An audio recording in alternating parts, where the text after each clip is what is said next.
There we go. Thank you all very much for coming. So we are in week 6 right now. We're going to be covering emotional intelligence this week. So we're glad to have you. Appreciate it a lot for taking the time. And let's get this thing started.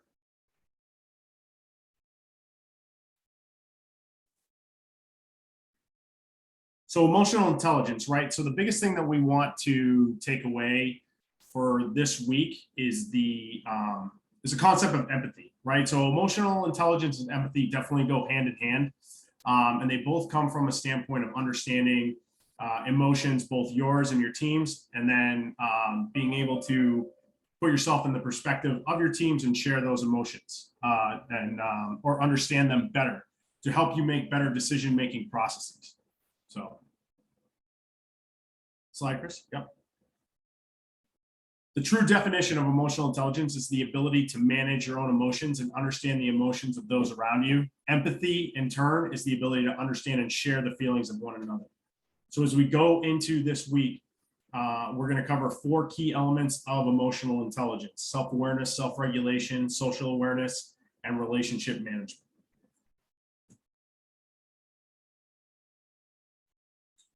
Self-awareness.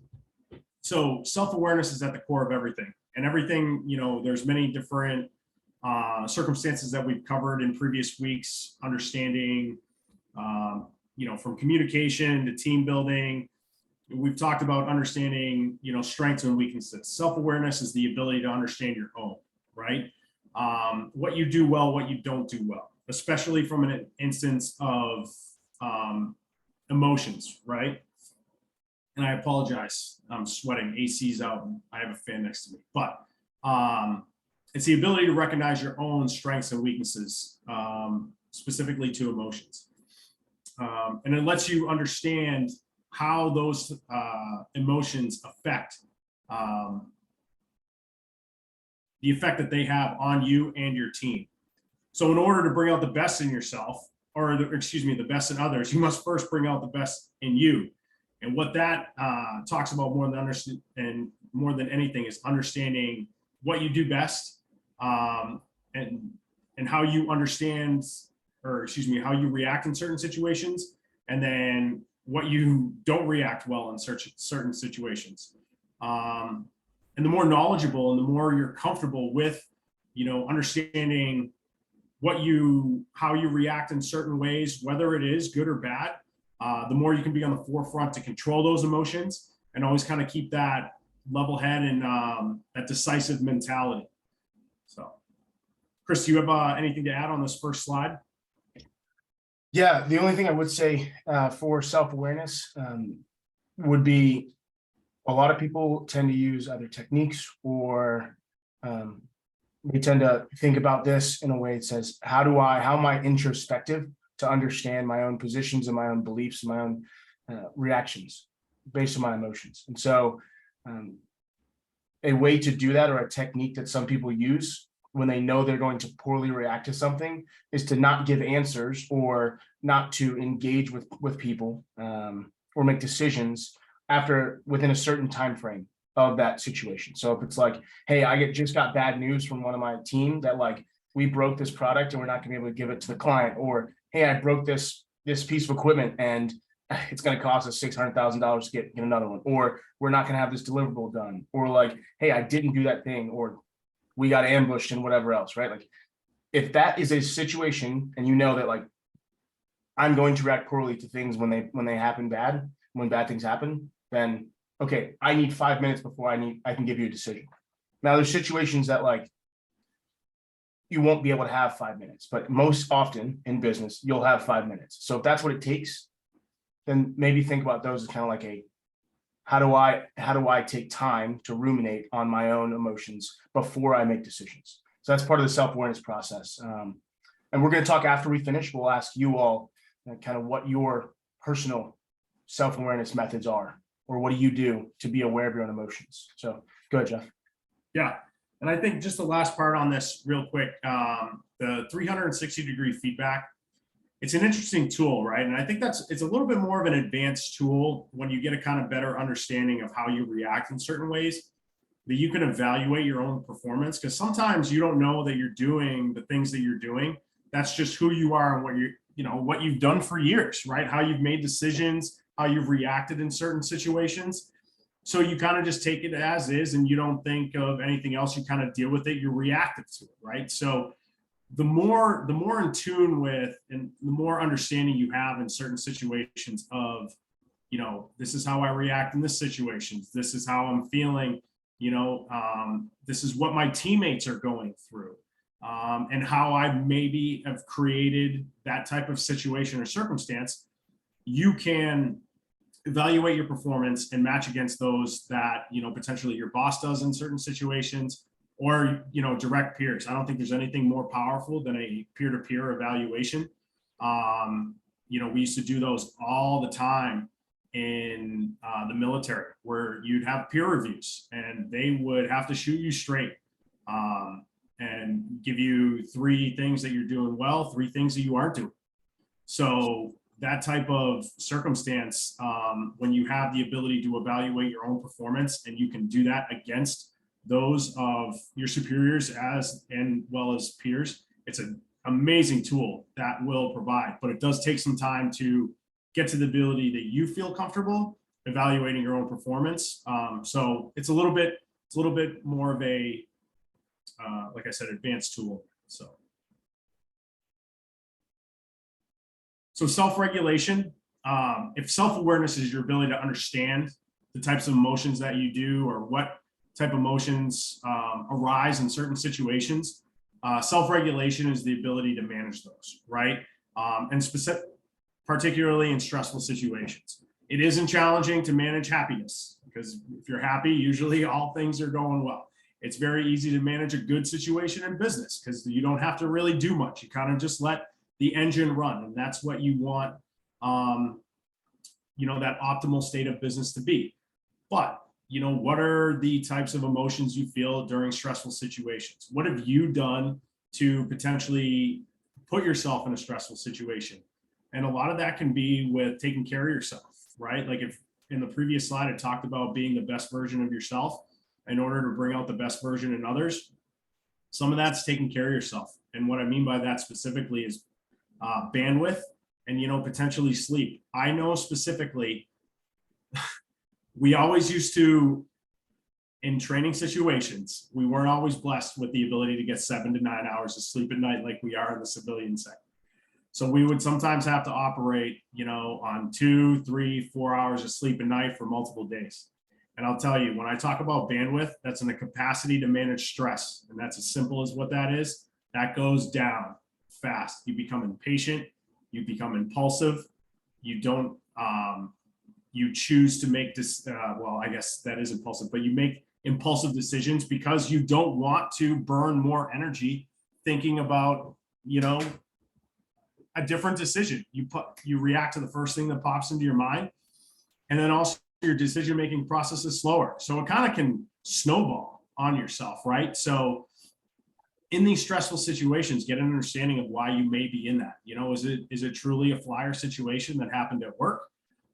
Or is it something that you may have done? Did you have a bad night's sleep that's going to open you up to potentially, to be a little more edgy, and for a lack of a better term?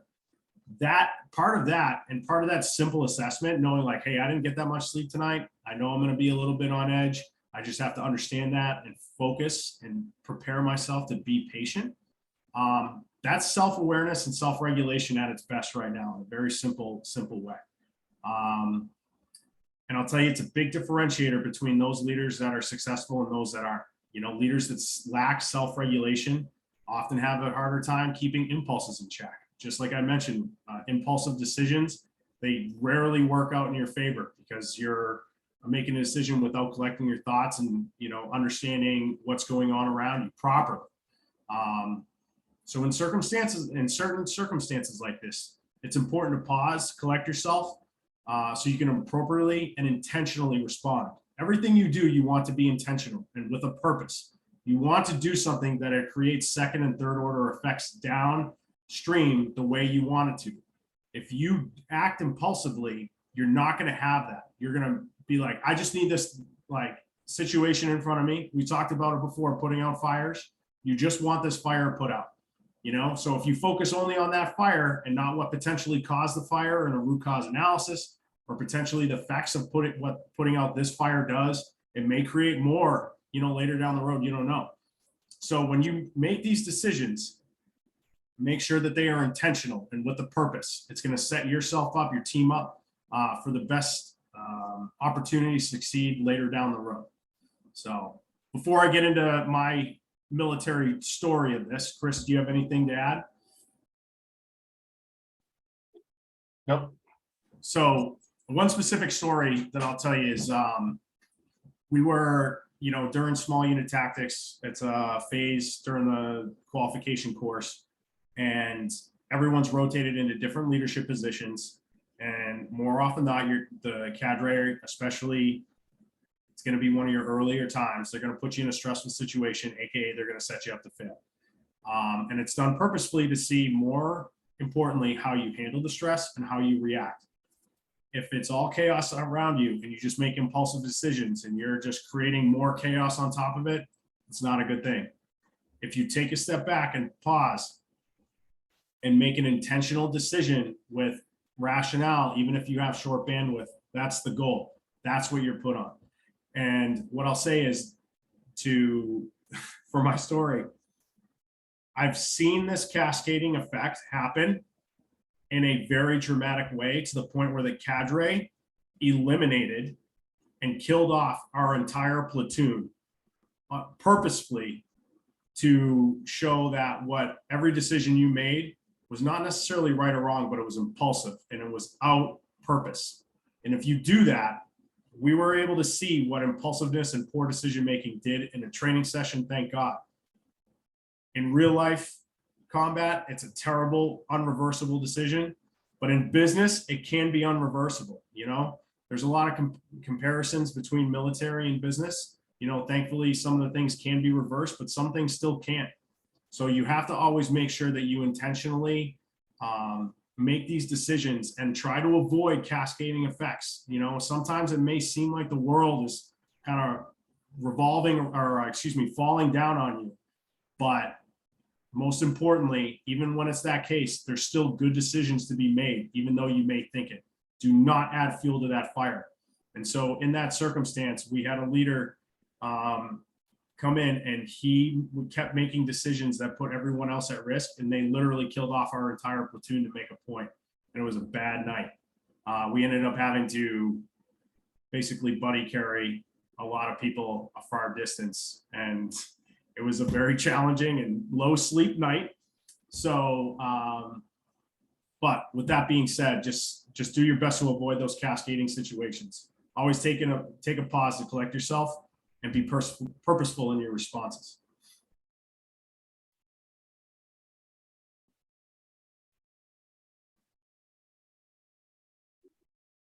Good here, Jeff. Yep, all you, Chris. Okay, so now we're going to get into the third of the 4 topics we're going to cover under emotional intelligence, and this one describes social awareness. So what does this mean? People call it reading the room, or people call it understanding. What this really means is not only understanding other people's emotions, it's understanding, as you interact with the people that are around you, as you communicate with the people around you, what are the reactions you're receiving back that you're either seeing their nonverbals or the words they're using, right? And how does emotion tie into that? So with this social situation, if we've all been in that situation where someone in the group has said something awkward and we all look at each other and we're like, but the person keeps speaking and keeps saying awkward stuff, and your secondhand embarrassment kicks in, you're like, buddy, read the room, you know? So there's been situations like that. And a lot of times the people who are the most likely to be in that situation, especially as a leader, unfortunately, especially as a leader, are those who don't understand the people they're with. It means their team, their peers, or the customer. They don't understand what the objectives are in terms of, hey, the objective of this conversation, if I'm in a sales conversation, the objective is to understand the customer, what they want, and then give them a product, if it's ours, that works, or say, hey, this doesn't make sense. or if it's, I'm supposed to be helping someone. The objective is to listen, understand, and offer advice if asked for it, but otherwise just listen. So a lot of times those social awareness situations start with, what is the goal of this interaction? What are the emotions that are being conveyed? And do I understand them and my own when listening to this? And then how do I take that? So these leaders that we're talking about, when they engage in decision-making and understanding people, on impulse, you don't give yourself time to understand what the room is saying, what people around you are feeling and understanding, and what the goal of each of those people is. That's where social awareness comes into this. And it really brings into, we've talked about just how self-awareness is the understanding piece and self-regulation is the action piece. Social awareness is the understanding piece in a group setting. And then relationship management is the action piece in a group setting or an individual one-on-one setting. So right now, right, relationship management is your capability to use communication and your understanding of your own and other people's emotions to then drive, guide, or coach someone or a team to a successful solution or resolve conflict if conflict has come up.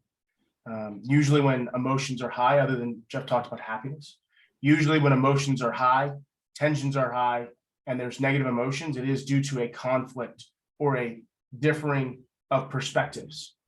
And so while addressing those perspectives, as you take your moment, your pause to understand what's going on, how you feel, you also need to say, okay, cool. How do I understand this situation from their perspective, right?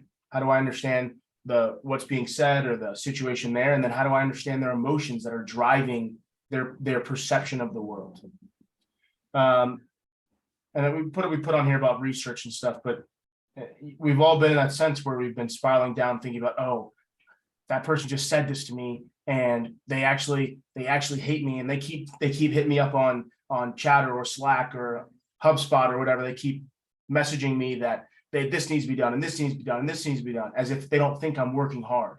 When in actuality, from their perspective, they think, oh, I'm helping them out.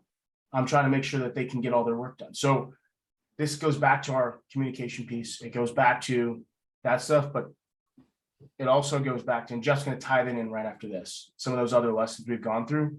But right now, this is your action piece of how do I act on the emotional intelligence and the understanding of my own and their emotions and their perspective, the empathy situation. So one thing I want to add here too is that bottom piece where it says research shows that unaddressed conflict can waste up to 8 hours of work time and gossip and unproductive activities, eroding morale. How many times have you been in a gossipy situation where it's like, that's all people care about, and then all of a sudden someone's reputation is just like torn down? It's not purposeful work, right? Like that's what this is kind of talking about. Or if you just talk about unaddressed conflict, wasting 8 hours of time, and say it's your own time, say it's your own mental bandwidth. How many people have you're like, oh, I wish I said something, but I didn't, or I wish I shouldn't have said something, but I did. Those types of thoughts are going to drive down your mental capacity, your mental bandwidth. And that's what kind of this is talking about, right? Like, so in regards to conflict isn't a screaming match. It's not a fight. It's not an argument. It can be something that you compare your ideas on. And if it's like, man, I should have just spoke up in that meeting and said the idea that I had, I would have solved this problem a lot faster. That's another opportunity here that's missed, that you guys, I really hope, take advantage of every single opportunity you have to share ideas. You know, if that leader, you as leaders, you should be creating an environment to foster imagination and creativity. And if you're in a room and that leader, and like, if you're not the leader, you're on the receiving end, that room should be filled like that. You should have that ability to create and problem solve and be imaginative, right? And that should encourage your ability to speak up and potentially problem solve, right? And you should never leave a room saying, oh, I wish I said that. You know, oh, I should have said that, you know? Like, those are the types of things, like in a relationship management situation, like Chris said, either a one-on-one or one in a group, in a leadership perspective, create that environment, because then there will be no unaddressed conflict. All of the opportunity and conversations will be driving towards solutioning, problem solving, and progress. that is where you want your energy spent, not anywhere else. So. So Jeff, I just want to bring up something that's, and you can touch on this, but specifically for you all, when you do like hot washes or after action meetings, right? What was the main focus? Was the main focus how you felt about something, or was the main focus the issues or situations you ran into that were negatively affecting the task or the objective you had? It was all about like eliminating emotion, only focus on the task, correct? So the big thing that I bring that up, the reason why I bring that up is because you can have that end of the spectrum where it's like, oh, we don't want to talk about or deal with emotion at all, and we only want to focus on this, and then that way, that's our culture. But that's hard to do in a business setting. It's hard to do in a business setting. So how do you then find some way to have that same focus on the success as the overall objective, but incorporate emotion? And that's kind of where this relationship management, really, please go ahead. I just want to jump in on something you guys are talking about as far as how the leader creates you. So in my world, I own an advertising agency. I had several other business, but this is my main business. And you cannot be creative. You cannot have solutions. And that's not just from a marketing point of view, that's from programming or anything else. If you are in a conflict situation and with somebody in the room or with the whole room or the boss, there's no creativity. And then if the group is not together solving problems, there's still no creativity. So it is the leaders, wherever the leader of the team is, or the company, or whatever the team is, to make sure that going to a meeting that you need participation, that the conflicts is done with, and you try to figure out if there is conflict, and you feel, that's how reading the room is so important. If you feel there's tension, you can see somebody, arms crossed, looking away, no, not going to engage. It is your job to deflect that and put it on the table and kind of make sure that before the meeting, or say, hey, this is not going to be a productive meeting. Let's make sure we can figure out our problems before we do this and dismiss it. The worst thing that I've seen happen is people trying to get a group of people who are not together. There's conflict going on, and trying to force a creative solution because you do what Jeff said, when you don't have enough sleep or you can't think straight. You come up with some really shitty answers to that, that's never going to be the answer that you want. And you just walk away from the problem. But sometimes I think the best course it is to call the meeting and deal with individuals, and go into whatever person you need to talk to and figure out what's going on. If you don't know already what's going on, which you should, as a leader, you should know what's going on, but it happens. Yeah. And I think that's an amazing point. And that ties into, I think, social awareness, right? Where like, if you are in a leadership position and you're seeing that progress isn't being made because of a conflict in the room or whatever reason, that's social awareness as well. And, you need to make a decision. Like you said, all right, let's call the meeting.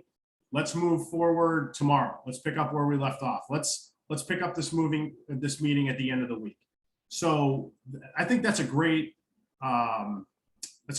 answer to combine both, social awareness and relationship management, right? The ability to read the room is going to, give you the answer on how to solve the relationship issue, whether in a group setting or a one-on-one setting.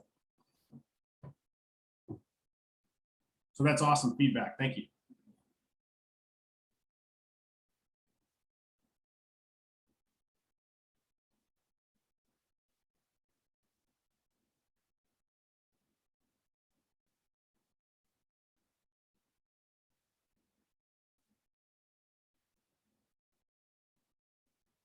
That's an easy URL. Sure, I'll remember that.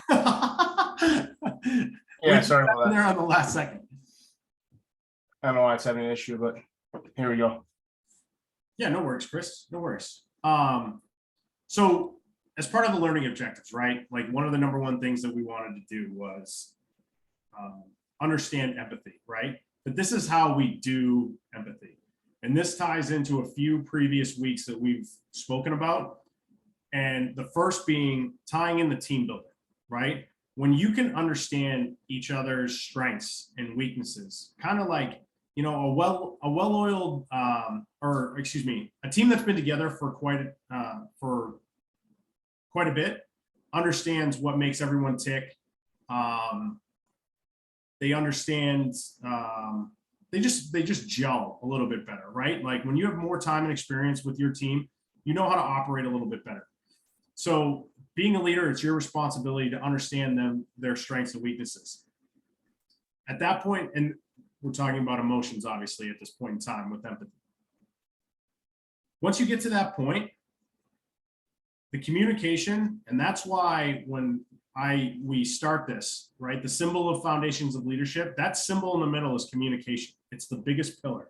It literally like interjects in every single other pillar around. It's the number one most important thing. Communication.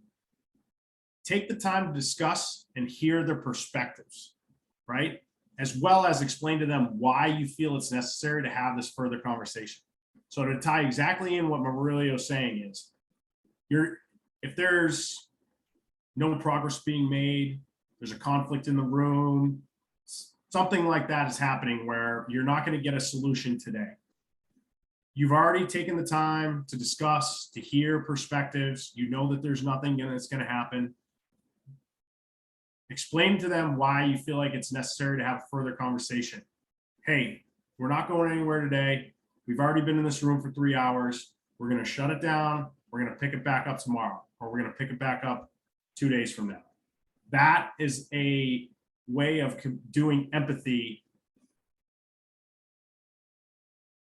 exactly the way Mauricio kind of tied it all together with his story, right?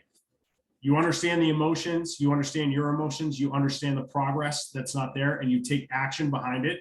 That's how you do empathy, right? And that's kind of in the group setting, tying in his example. You can also, you know, if everything seems to be going well, but, you know, maybe one person's having an issue that you seem is a little bit out of place, you can, you know, set up a follow-on one-on-one meeting and kind of have a little bit more personal discussion. Hear their perspectives, understand what's going on. Be like, hey, I just felt like something was off in the meeting earlier today. You know, was it me, or was I right, or was I wrong? Do you have something going on? You know, something like that. That's how you do empathy, and take a step back and understand between a group setting and an individual setting, how to, you know, how people are feeling and how to intentionally react and or intentionally act to drive progress still. So Chris, do you have anything to add in that perspective? The only thing I would add is that the reason why you brought up team building communication is because you first have to understand the people around you. You have to understand who they are and what their base level of normal is, to know if there's any deviations up or down emotionally or situationally from that. So with knowing your team's strengths, weaknesses, and communicating, taking the time to understand their normal perspective, then you'll know that if, okay, this may be something random because a random emotion is affecting their normal scale. So now I have to go take this time to go understand what emotion or what thing. And that's where you take that relationship management piece is, hey, I know you're not normal. What's going on? What emotion are you having that's outside of normal? Good, Maria. This is something that happened to me years ago, which I watched somebody understand empathy and how that was. I was interning with a church one time, and the pastor and I went to visit a lady that was going to surgery. She was supposed to go to surgery at 9 a.m. We got there at 8:45, and they took her like 50 minutes before that she was into surgery. Her husband, an older gentleman, just flew in and started attacking the preacher like, you are worthless. You know, how much money do we pay? You couldn't even come here. And I was 20-0, and my blood starts to boil. I mean, I was about to attack that old man down and say, who do you know, I was just like, and I started coming forward, and he put his hand and pushed me back, and just kind of held me down because I was about to come unglued. And the man just went off and off and off. And then finally, he said, she's going to be okay. I can pray for her right now. And in 1 second, that man just broke down and he went completely, like, he was a different person. He apologized, he cried. And, and we all do this, we attack sometimes when we don't have any other tools, and people in business do the same thing, whether it's a client that is having a bad day or somebody in your team who's, parent just had cancer or discovered that her husband lost his job, or all kinds of crazy things we're not even aware yet. And they're just having a meltdown.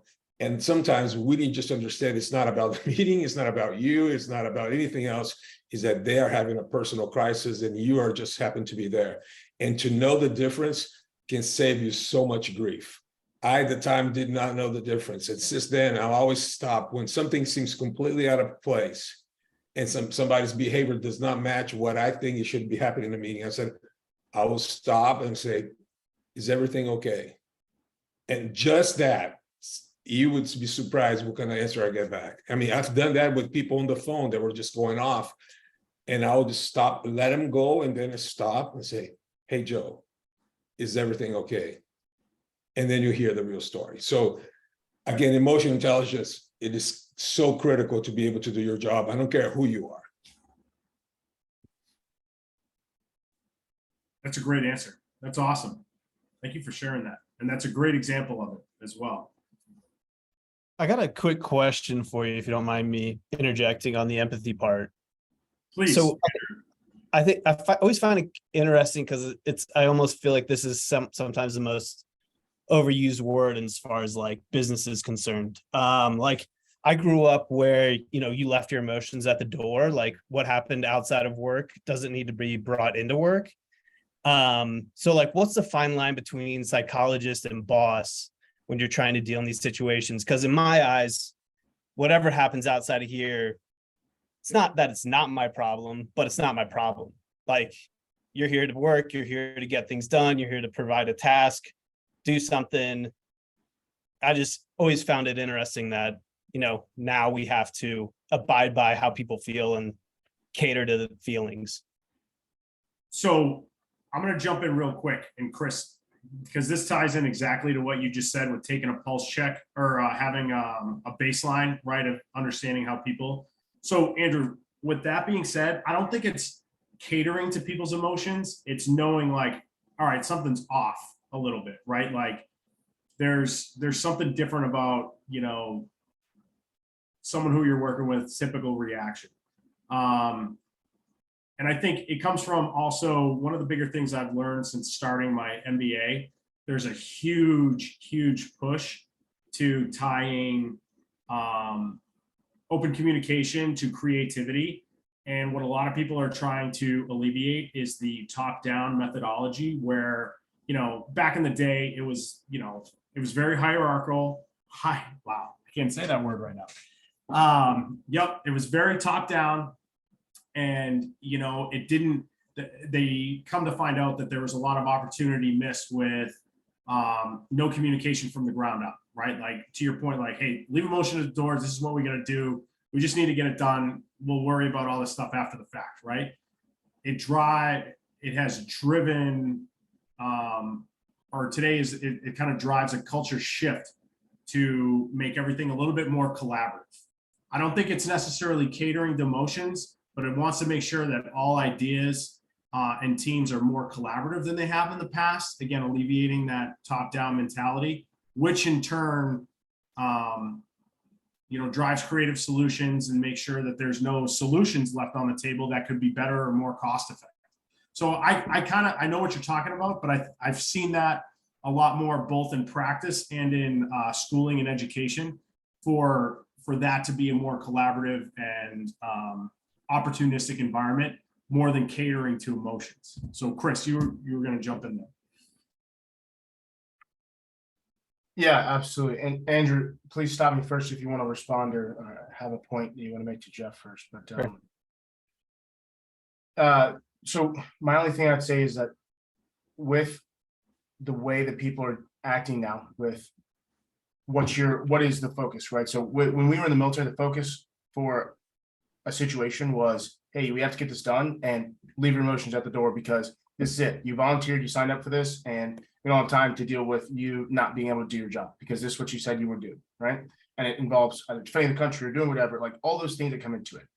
But I would say that like the motivations or drivers are different in a business situation, right? It's not like you're a factory worker and you have to, you have to start now with Rockefeller or Ford and you have to like, this is how you make your money. And you don't have time to have emotions to like solve the problem of feeding your family and all those things, right? There's a lot of situations where you don't have time to have emotions, but in these higher echelons of business or everything else, like the only way you find elite people, the only way you cater elite people, and the only way you like hone those elite people in situations, if that's your company culture, is to incorporate, hey, I know you're a human being. I'm not saying I cater to your emotions, but I understand they're there. Success comes first. And if your emotions are going to affect our success, I need you to tell me. That's how I have handled it. And that's how I deal with it now is like, I don't like your emotion doesn't take priority over the success of our team, but I'm going to listen to it if it's going to affect things negatively. Right. And so I think that's kind of where the catering is more. We understand that people are human beings now. But that's kind of where I've seen the shift recently. But go ahead, Ryan. Well, I have been around businesses for over 30 years. So I have seen all kinds of different bosses. I've had different bosses of own companies. So I am the either the good boss or the evil boss, however, whoever you want to talk at the time. But and Chris, Andrew, my comment to you is that especially in a smaller team, it's, if you have somebody who is going through a crisis, whether, a person is, especially some of us are very compartmentalized. I can stop thinking about this and I can just focus on the task.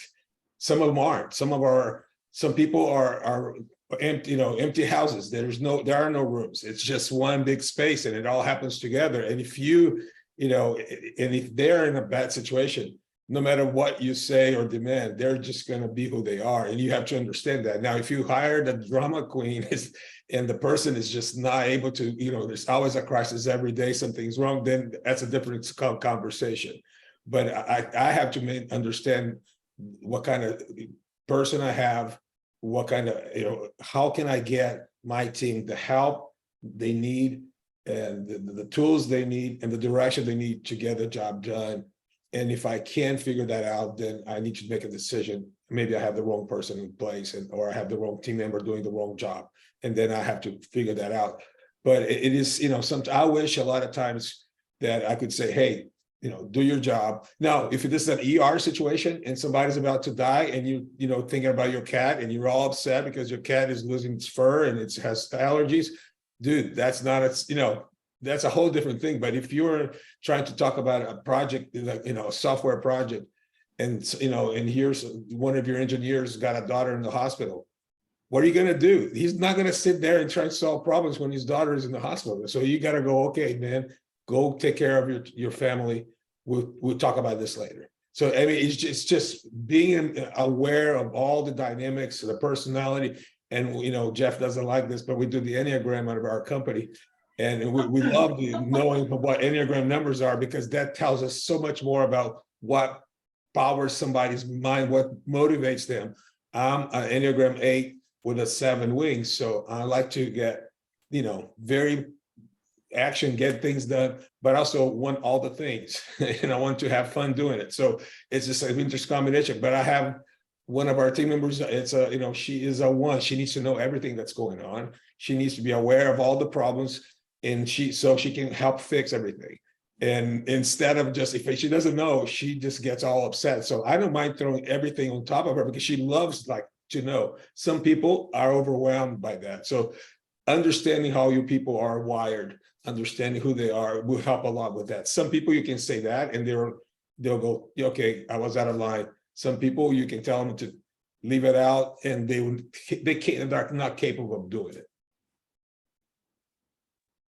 No, I appreciate that. I mean, I think there's what you said, there's levels to this. Like a car crash is not the same as you coming in with a shitty attitude. So, I think that, there's definitely levels to it. I think, in my eyes, personal emotional things are easier to brush off and put on your sleeve and leave at the door, as opposed to, real life issues. But yeah, it seems to be that the Well, pendulum is swinging.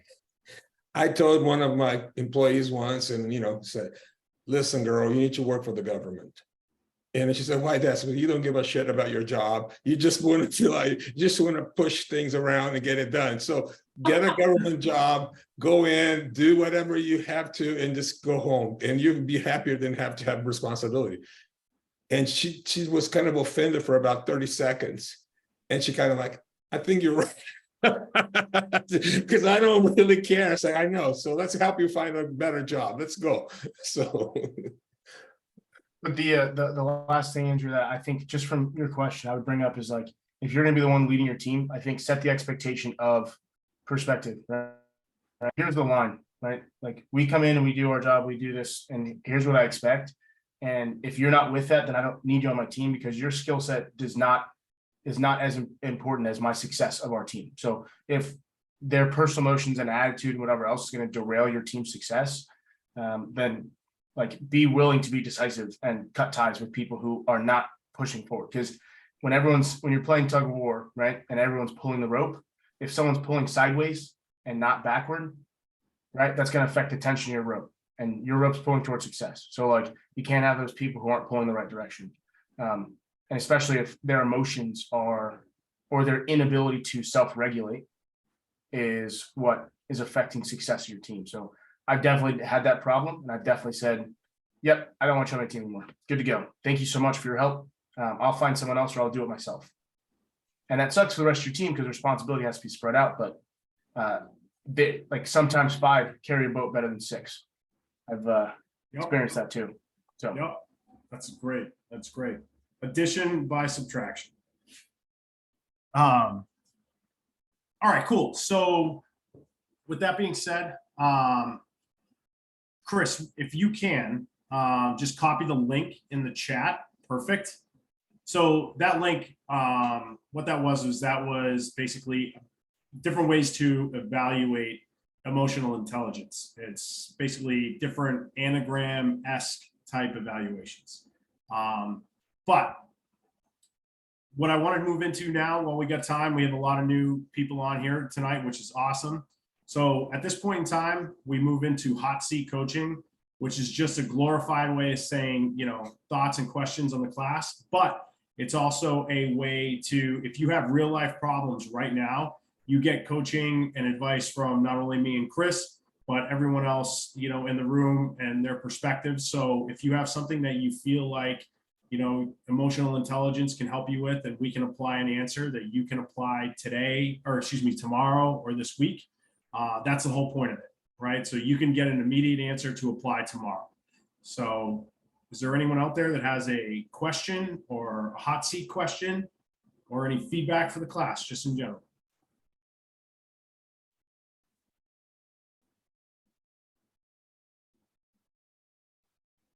Wow, quiet. Everyone's business is just crushing. I like it.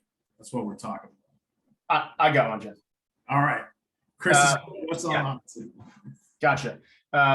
Recently have a situation with someone who's like not direct superior, but someone who is like in line of leadership, right? And I have this thing where I'm pretty good at getting the job done. If you tell me to do something, I take care of it. But I've noticed that it's very, very difficult to communicate with this person. I don't feel like I'm being heard, and I feel as if it makes me angry sometimes when I'm on a meeting. I'm like, I've gotten angry, and it happened like last week, and I did not understand why it was happening. Specifically, I kept getting in the middle of a meeting. I was like, "Hey, this is what you asked us to do. Here's all the things I'm doing," and then to solve that problem. And they were like, "Yeah, we don't really need your explanation. Thanks." And I was like, "Ah, interesting," right? And I was like, that like didn't make me feel good, because it was like on a meeting with other people, and I was like, that was kind of rude, to be honest. And so I really didn't understand what was happening. So I had a couple approaches I was thinking about, and I don't know if anyone has any advice in terms of like what to do moving forward with that, or what your thoughts are in terms of that. You may not know the person, but I think we've all seen someone who's like that, who's like very short, or and we always feel a certain emotion after like one of those things happen that seems very rude.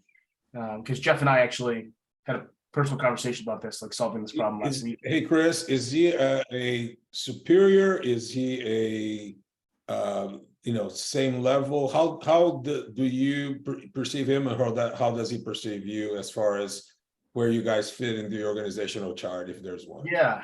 Vice president, and then not vice president. So you're not the vice president. He's the vice not the president. vice president. And yeah, she is the vice president. So, but not directly like. Do you report to her, or you report to somebody else? No, I report directly to the CEO, but like, the vice president was in a leadership position in this situation. So it's like, Well, to me, sometimes, there's, when I've seen people, like, it sounds like sometimes this is the opposite of the micromanager. The micromanager wants to micromanage their subordinates because she's fearful that she's going to get blamed for something that goes wrong. So they want to make sure that everything is done right. So they micromanage every detail of things and drive everybody crazy. The opposite sometimes is true, because if you are threatened by somebody and you're not quite sure what to do with them, you try to minimize their input and minimize their person in the room.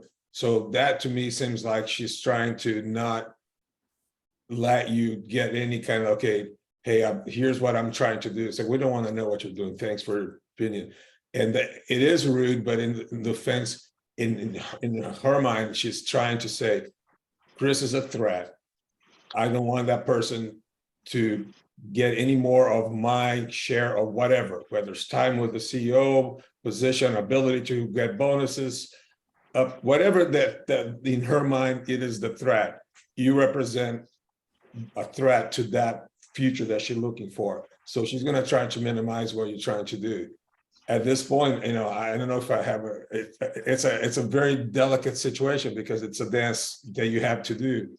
But, if she's not your boss, then you're going to prove to everybody else, just do your thing, perform, deliver, be there every time, because though everybody else sees it. And when push comes to shove, if somebody said, no, Chris, you've done a job, you've been, and ultimately she's not the one you need to impress.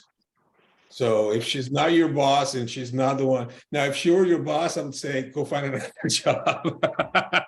Because she get her fired, because she's not going to let you, she's really threatened, and she's going to try to do whatever she can to kind of get you in that position. I've seen that happen even in small companies. I had two vice presidents that hated each other in a company of 20 people, and it was a nightmare. I was just like, how did I end up let these, this get to this bad? So, but I think ultimately at this point, I think you just, you're probably barking up the wrong tree. I would just ignore her, or just be polite, do your job, and do not engage, because I think the more you engage, the more she's going to try to get you to minimize whatever you're doing for the company.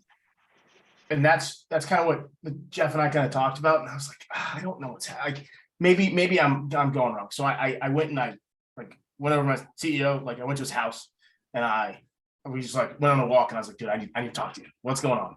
So I explained the situation from my perspective. I showed hey, this is verbatim what was said. This is either the messages or whatever. And we talked through it, and I felt better about the situation. And I was like, I feel like I just need to talk to this person. I need to see what is happening and because this is what Jeff suggested. And we talked through it.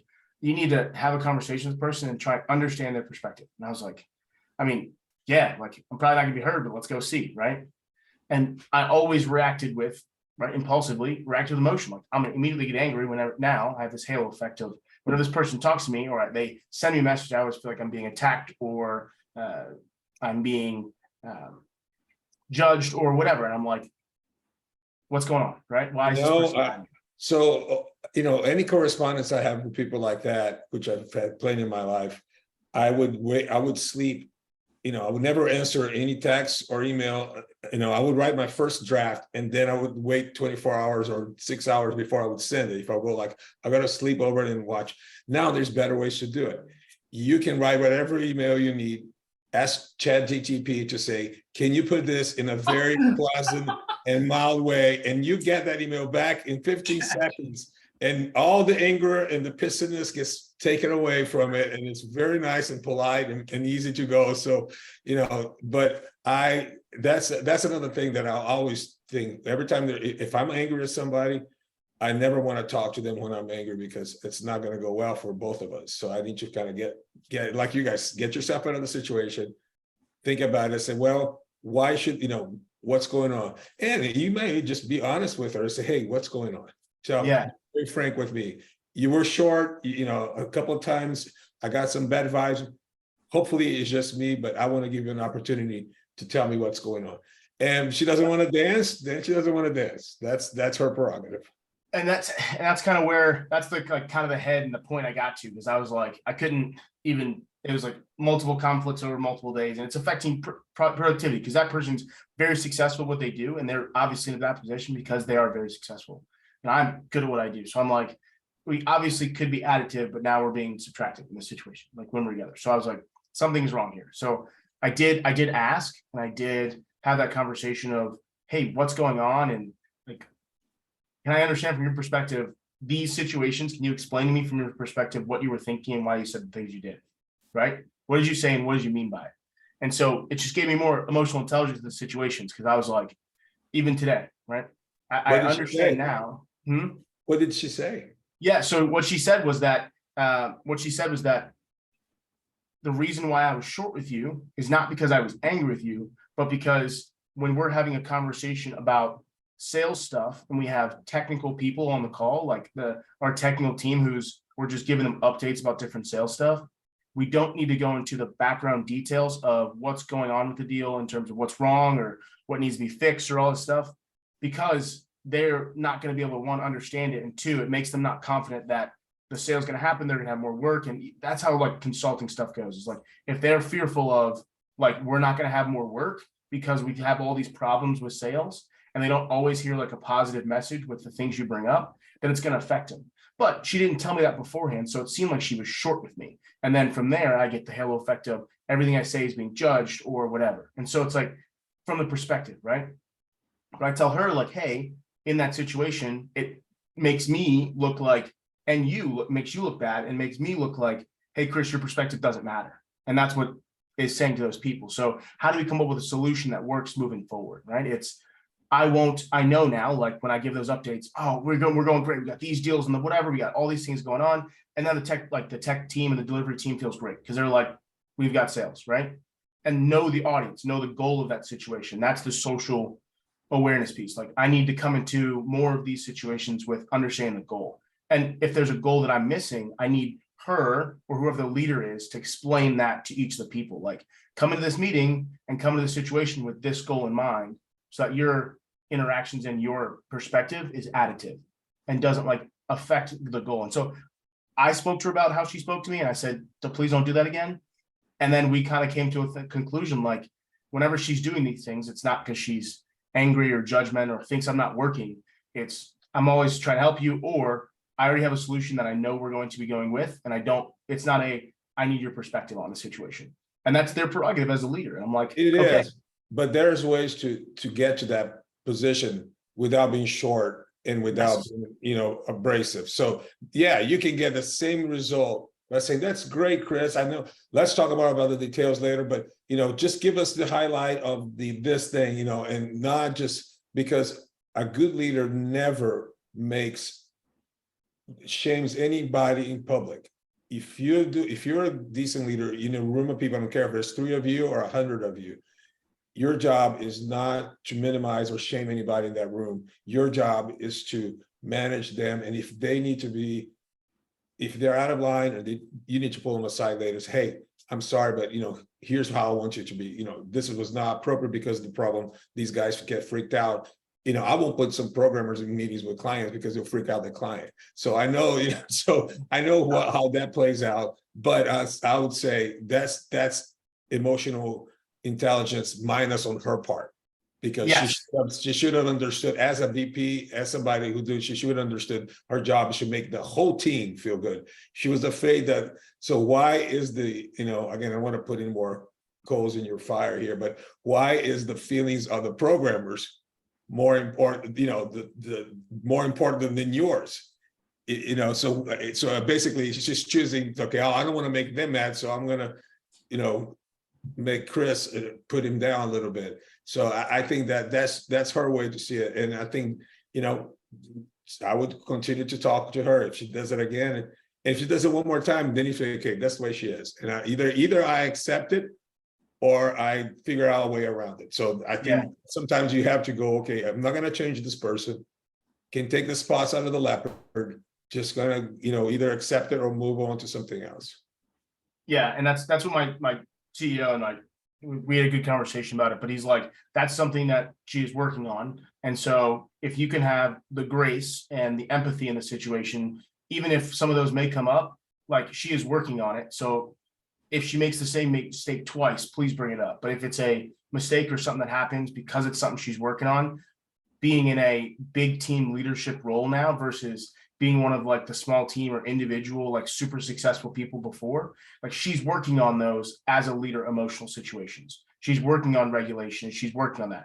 And so I haven't seen like consistently the same mistake because it's growth on her part. So like now that he's explained, hey, have some grace, have some empathy for her while she's working through being a better leader. I'm like, because I come from a situation of like, oh, I've been a great leader at different situations. So I'm like, why are you doing that? That makes no sense. Why would you say that? Like, why are you putting someone down in the meeting? Why? But someone who hasn't been in those situations or experienced that, they haven't learned that. They don't know. And I have to give her feedback on, hey, this is what you said, this is how it came off, and this is how I perceived it. Like, can you be better? Your CEO may also know that she could have reached her Peter principle. She could have been a great manager or a small team or a great salesperson. The worst things that happen is when great salespeople get moved up to sales manager. They suck at managing. They're great at sales. And what do? You promote them to the point where their skills are no longer valid and they're just now working on all their weaknesses and none of their strengths. So instead of really managing client conversations and that, they're managing teams of people that they don't really know how or would like to. So that could be at play here. You never know. You can teach people so much skill, but they can't give them talent. So and that's something that he as a leader, he has to go and is my team in the right positions? Right. Am I effectively using them? So sorry guys, I didn't want to, I just love this kind of stuff because I live with it every day. So I have between my clients and my I had to tell a client a bunch of bad things today and I was laughing so hard telling, and he thought it was great. He took it all thinking it was a great conversation. Oh, I got lots of energy. And people like, how do you do that? I said, well, I laughed. I made it fun. And I told him everything he needed to hear. And he still took it all in. So it wasn't a tough conversation because it came across as really enjoyable. But all the points got across and the client is now doing what he should do. I don't have to manage him anymore. So anyway, love psychology. That's why he's an 8 on the Enneagram right there. Yeah, I think we are at time here, Jeff, and I don't know if anyone has to go or if they have any specific questions. I would like to, Linda, if you could just let us know how everything's going with you. Like if you have 2 or 3 minutes to stay on and let us know how the stuff we talked about, right, your presentation, everything, if we could hear about that later for Jeff and I, that'd be awesome. But for everyone else, if you have to go or you have something that you want to bring up or talk about, please do so now. Feel free.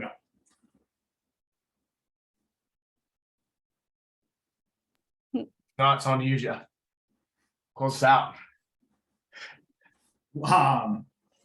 No, I mean, to Chris's point, right? Like we're at the hour point. This is the last part of, everything that we do. So if you guys have to go, that's great. If you want to hang around a little bit more and get Linda's update, that's cool too. It's 100% up to your schedule, right? What I will say, just in case some of you guys do have to go, next week we are hitting week 7. Week 7. And then the week after that, I think that's the first week of August. That'll be the final week of this. To some of you guys that I have mentioned through chat, Chris and I have already talked about an advanced communications course.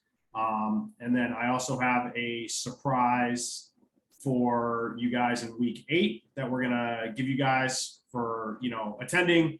And make sure you guys have all the resources from the original meetings and whatnot. But we also, Chris and I are gonna compile something as a takeaway on week 8. So definitely make sure you come back at least at that point.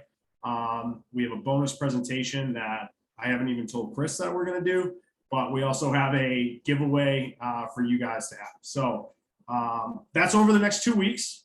Just want to wrap that up just in case a couple of you guys had to go. If not, Linda, please let us know about the presentation. Yeah, so I'm still developing the slide deck for it, and right now it's at 72 pages.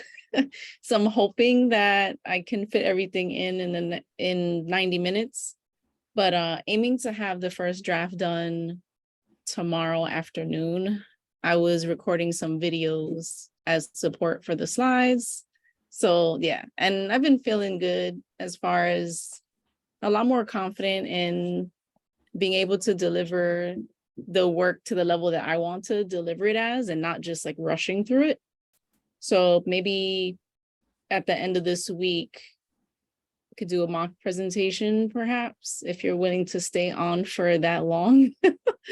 And yeah, next Tuesday and next Thursday is when I present live, and it'll be recorded to most of the company. So, I'm actually starting to feel like this is going to be fun, as Good. opposed to like the fear. Like I'm kind of going back and forth, whereas before it was just straight up fear. Yep. But I was like, oh, I could be creative with this. I can interact with the people on the call, and it's all stuff that I know anyways. So I am looking forward to it being done, but I'm Sure. also learning to enjoy the process too of putting it together. Linda, I'm just gonna say, like, that huge shift in mentality is what is just a huge step. One of the bigger things that I realized, right, is when I was in the military, I always had to do everything perfect, and I was afraid of failing. And that fear of failure is what drove me to be successful. But it sometimes limits how you see things and your perception and how you can be creative, right? The more I become a mentor or a coach or go down this path that Chris and I are kind of walking in with all you guys, it's like you dictate, right? Like you project your perspective, your imagination, how you think. There is no more, this is the right way, this is the wrong way, right? Like you can do Linda's way, and someone's going to resonate with it. Because here's the other thing, as many people, there's so many people out there that say like, this is the right way to do things. Through my own experiences, I realized like none of that resonates with me. One or two things that a lot of people don't think is the right way or prefer not to do, not to say it's right or wrong, but like that resonates with me a little bit better. So I do that. So like that shift in mindset that you just said you have, that's going to open up a lot of doors to know that regardless of how you give this presentation, it's your presentation. This is your baby. You can do with it however you want, but make sure it's unique and people understand and see your knowledge and your creativity behind it more than just the content on the page. So Yeah, that's awesome. So I just wanted to get that out of the way and make sure that you knew that. So that's great.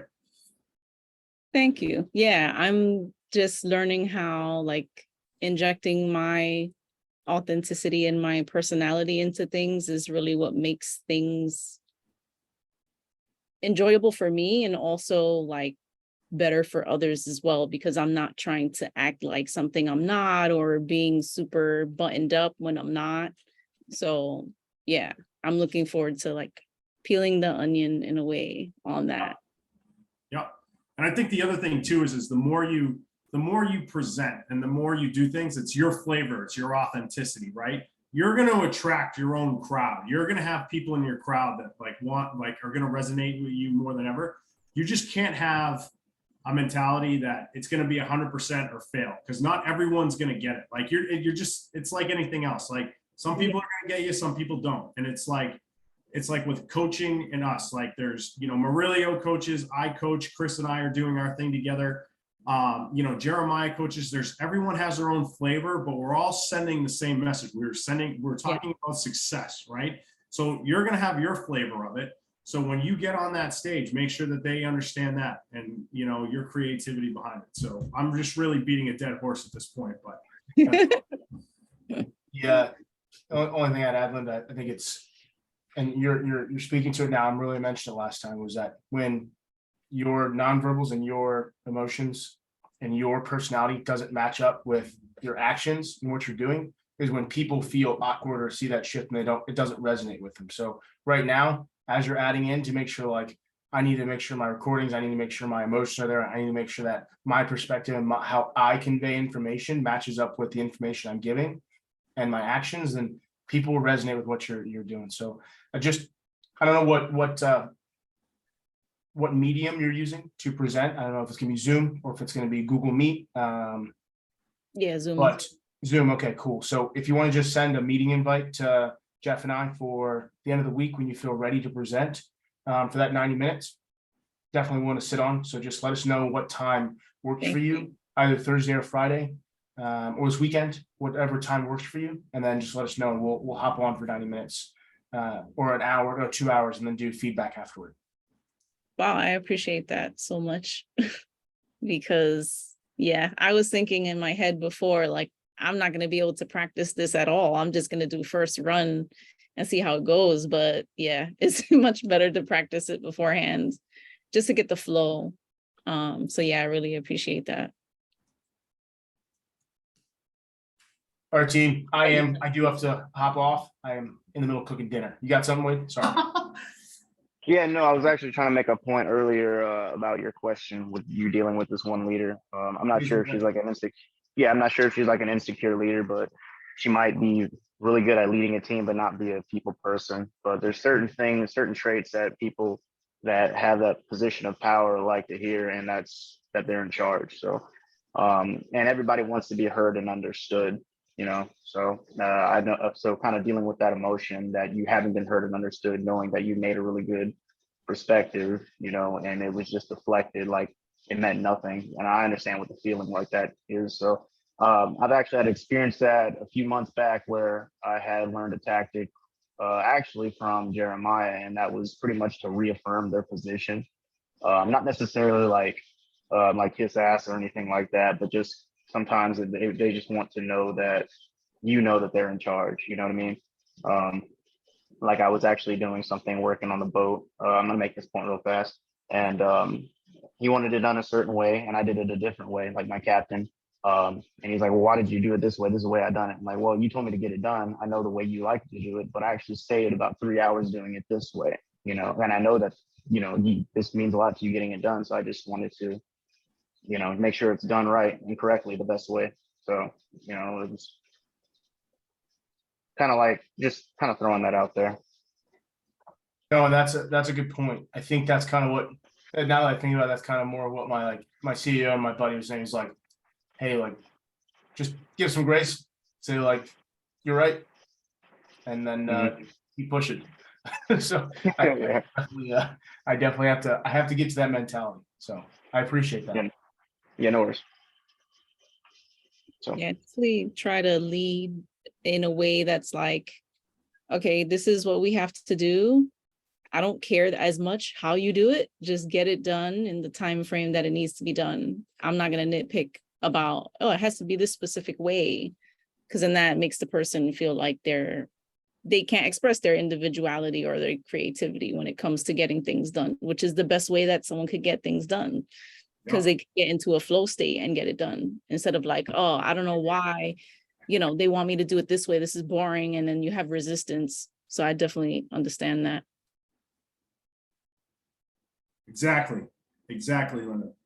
That opens up that opportunity for creativity and solving, I was just talking about this in the chat a little bit. The best way is the one that gets it done in the best way, not necessarily Linda's way or Chris's way or Jeff's way, so the best way is just simply the best solution. So Yeah. well, great. Murillo, you have a good night. Appreciate it. If there's no other questions, you guys, I hope you have a good rest of your night as well. Like I said, we'll be back next Tuesday. That's going to happen. We'll finish up, almost finish up, but like I said, 2 weeks to go, but next Tuesday, same time. And if anything happens in the meantime, please feel free to email me, reach out. Happy to help in any way leading up till Tuesday. So Thanks, everyone. Awesome. Good night. thanks, guys.